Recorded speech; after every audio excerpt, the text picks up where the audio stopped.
හෙන්ද්‍රාව මොනරාගල බඩල් කුඹුරු ජීවත් වන ඉන්දික එයාගේ තාත්තව මහනුවර මහරුවලට ඇතුළත් කරලා තියෙන්නේ පහුගිය පෙබරවාරි 6 වෙනිදා. ඒ අසාධ්‍ය තත්වයේ හිටපු එයාගේ තාත්තව මොනරාගල රෝහලින් නුවරට මාරු කර එවපු නිසායි. නුවර රෝහලේ 74 වාට්ටුවට ඉන්දිකගේ තාත්තව ඇතුළත් කළාට පස්සේ වාට්ටුව බහර වෛද්‍යවරයා ඉන්දිකගෙන් අහපු දේ එයා අපිට කිව්වා. මගෙන් ඇහුවා මම රස්සාවක් කරනවද? මගේ අම්මා මොනවද කරන්නේ? මගේ මල්ලි මොනවද කරන්නේ කියලා. මම කරන්නේ යුද හමුදාවේ. මගේ මල්ලි ශ්‍රී ලංකා නාවික හමුදාවේ. මගේ අම්මා විදේශගත වෙලා ඉන්නේ කියලා. දවස් දෙකක් ගියාට පස්සේ ඔපරේෂන් එකට ගත්තා. ටිකෙන් ටික තාත්තගේ අසනීප තත්ත්වය සුව වෙන්න පටන් ගත්තා. ඊට පස්සේ වෛද්‍යවරයා Tamanගේ අවශ්‍යතාවයේ කියපු හැටි ඉන්දික පටිගත කරලා. ඉන්දික මම කතා කරන්නේ ડોක්ටර් නෑ. ඔබතුමා මේ වාට්ටුවට ආපු වෙලේ ඉඳන් ඔබතුමාගේ හිත ගොඩක් හැදෙන විදිහට අපි හැසිරුණා. තාත්තා හොඳ කළ දුන්නා.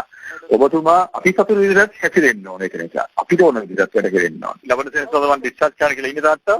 වාට්ටුවට කරන්න වැඩියට හිත කරමු නේද ඉන්දික? නැත්තම් දිනෙන් දවසුත් යනවා. කීයක් වගේ යනවද ડોක්ටර්? ඒක වඩා කිව්වනේ ගානේ. ඔයා පොරොන්දු වෙනකට 65ක් කියලා. ඒක වඩා ප්‍රශ්නයක් නැහැ නේ මොකක් කරනවද කියලා. මට තේන්නේ ප්‍රශ්නයක් වගේ. ඒක කරන්න දෙයක් නැහැ. කරන්න වෙන කොහොම හරි. වෛද්‍යවරයා නම් කළ සුපිරි වෙළඳසැලකට රුපියල් 65000ක ගෙවීමක් කරලා රිසිට් එක අරන් එන්න කියලා මේ වෛද්‍යවරයා ඉන්දිකට කියලා. මිස් කෙනෙක්ගේ නම්බර් එකක් මට ෆෝන් එකට මැසේජ් එකක් දැම්මා මේ බඩු ටිකට සල්ලි බෙදලා බිල් එක ගෙනත් දෙන්න කියලා. මිස් සමුවෙලා ඇහුවා මේ අපට බඩු ටික බාර දෙන්න ඕනි කොහොමද කරන්න ඕනි කියලා. ඔබතුමා සල්ලි බෙදලා බිල් එක ડોක්ටර් ගෙනත් දෙන්න අපි බඩු ටික සති දෙකක් ඇතුළත හොස්පිටල් එකට එවන්නම් කියලා. ඉතින් අපිට ඒක ලොකු සැකයක් වුණා මේක වංචාසහගත වැඩක් කියන එක. ඉන්දික මොකද මේ බඩු අහම මං එන්නම් බලන්න අරගෙන මේකට කියලා ගියා කියලා. ඔව්. ඊට පස්සේ කිව්වා බඩු ටික හරි දැන් බිල. ඒව මට අනිවාර්යෙන් හම්බ වෙනවා මම. ඒවා කිසි ප්‍රශ්නයක් ඇති කරන්න එපා. මේ බඩු ටික ගේන්න පරක්කු වෙන්නේ නැහැ. සල්ලි ගිහුවම තමයි මොකද ලොකු ඕඩර් එකක් නේ. ඒගොල්ලෝ අපිට කියනවා දෙන්නේ. මට හැමදාම හොත් තමයි ලෙඩු කරන්නේ. මට හරි අප්සෙට් වගේ කරන විදිහ. ඔබතුමා නෙමෙයි නම් මම දනියෝගේ හැන්ඩල් කරන විදිහ. මේ කරන ගෙවීම වාට්ටුවේ වැඩකට කිව්වත් ඒක එහෙම නෙවෙයි කියලා හොඳට තේරෙන්නේ වෛද්‍යවරයා කරන මේ බලකිරීමෙන්. පුළුවන් වෙන්න ඕනේ මෙයා දැන් ඕගොල්ලන්ගේ අම්මගේ තියෙන දේවල් වල හැටියටයි අපිට ආත්තාව පොඩ දාපු විදිහටයි නොකර ගියොත් ඕගලන්ට හරියන්නේ නැහැ කවදාවත්. ඒක නිසා ඔබතුමා මාව සෑහෙන සන්තෝෂ කරලා යන්න ඕන වැඩි.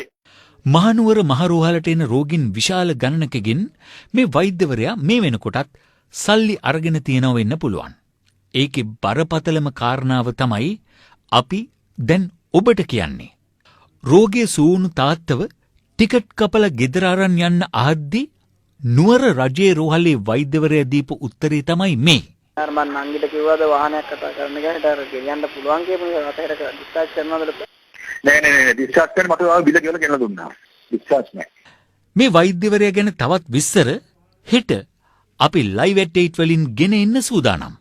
මේ සම්බන්ධව අපිට ලිඛිත පැමිණිල්ලක් ලැබිලා තියෙනවා මේ වෙනකොට. ඒ ගැන ආයතනයක් හැටියට අභ්‍යන්තර පරීක්ෂණයක් කරනවා.